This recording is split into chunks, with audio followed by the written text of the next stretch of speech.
Guys, ഇന്ന് നമ്മൾ പരിചയപ്പെടുന്നത് പുഴയിൽ നിന്നും സ്വർണ്ണമരിക്കുന്ന ആളുകളെയാണ്.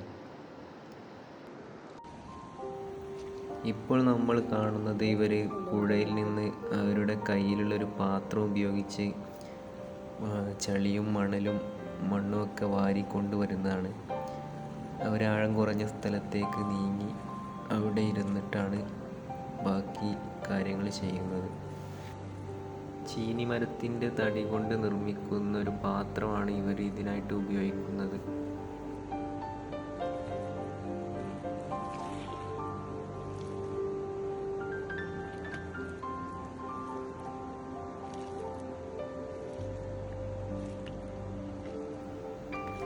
പതിയെ പതിയെ കല്ലും മണ്ണുമൊക്കെ വേർതിരിച്ച് അവർ പുറത്തേക്ക് കളയുകയാണ്.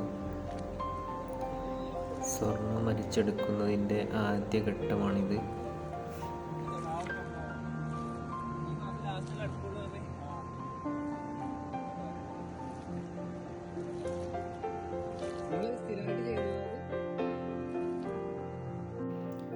പുഴയിൽ വെള്ളം കുറയുന്ന സമയത്താണ് ഇവർക്ക് ഈ ജോലി ചെയ്യാൻ ഏറ്റവും സൗകര്യപ്രദമായത്.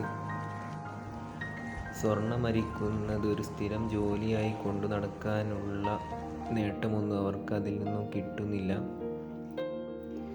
മറ്റു ജോലികളൊന്നും ഇല്ലാത്ത സമയത്താണ് ഇവർ മരവിയുമായിട്ട് പുഴയിലേക്ക് ഇറങ്ങുന്നത്.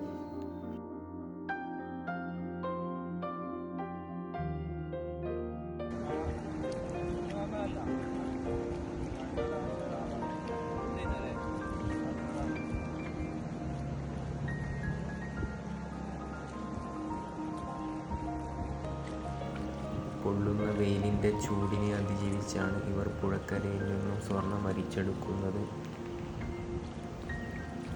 ഞങ്ങൾ നോക്കി നിന്നപ്പോൾ ഏകദേശം 15 മിനിറ്റോളം അവർക്ക് ഒരു പാത്രം മുഴുവനായി അരിച്ചെടുക്കാൻ സമയം വേണ്ടി വരുന്നുണ്ട്.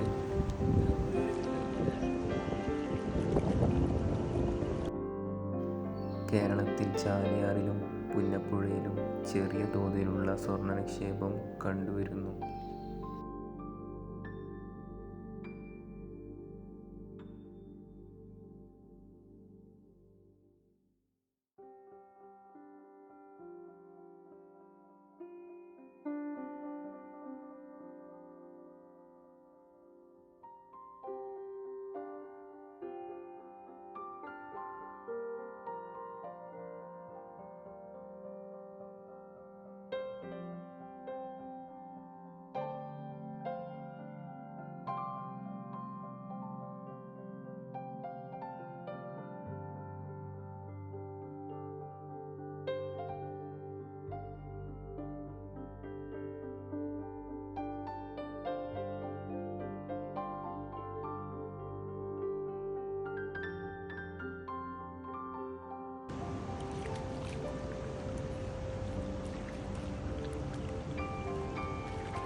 മണ്ണും കല്ലുമൊക്കെ അരിച്ചരിച്ച് ഏകദേശം അവസാനത്തിലേക്ക് എത്തിയിട്ടുണ്ട്.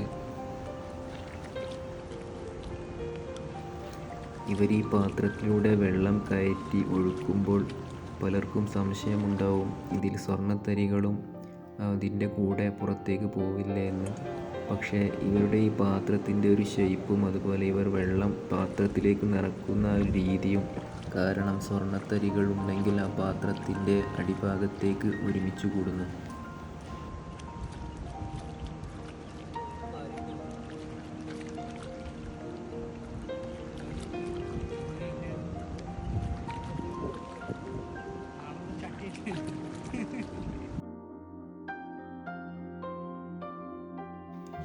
ഇങ്ങനെ ഇവർക്ക് ലഭിക്കുന്ന സ്വർണ്ണത്തരികളടങ്ങിയ മണൽ ചെളി വെള്ളം ഇവർ മറ്റൊരു പാത്രത്തിലേക്ക് നിക്ഷേപിക്കുകയും അത് അവർ വീട്ടിൽ ചെന്നതിന് ശേഷം ആ ചെറിയ പാത്രത്തിലെ വെള്ളം വറ്റിച്ചിട്ട് അതിലേക്ക് മെർക്കുറി ഇട്ട് വയ്ക്കുകയും അതുമൂലം സ്വർണ്ണത്തരികൾ കൂടിച്ചേരുകയും ചെയ്യുന്നു. ഇങ്ങനെ ഇവർ സ്വർണം വേർതിരിച്ചെടുക്കുന്നു.